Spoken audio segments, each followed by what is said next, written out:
England జట్టుపై భారత జట్టు అద్భుత విజయం సాధించింది. మూడో టెస్టు మ్యాచ్లో జట్టు ఏకంగా 434 పరుగుల తేడాతో ఇంగ్లాండ్ జట్టును చిత్తు చేసింది.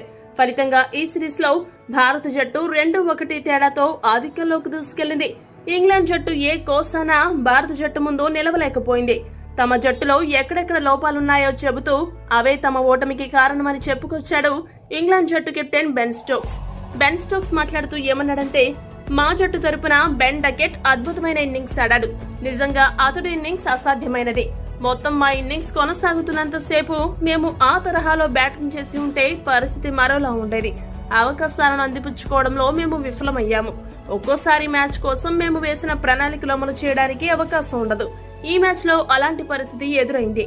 మేము వేసుకున్న ప్లాన్లను అమలు చేయడంలో ఫెయిల్ అయ్యాము. ఈ ఓటమితో సిరీస్ లో ప్రస్తుతం మేము వెనకబడ్డాము.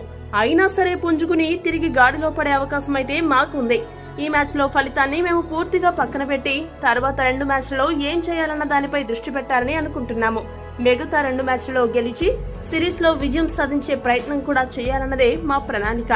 ఇక టీమిండియాలో జైస్వాల్ ఆట తీరు నన్ను ఎంతగానో ఆకట్టుకుంది. అతడు దూకుడైన బ్యాటింగ్ నాకెంతగానో నచ్చింది.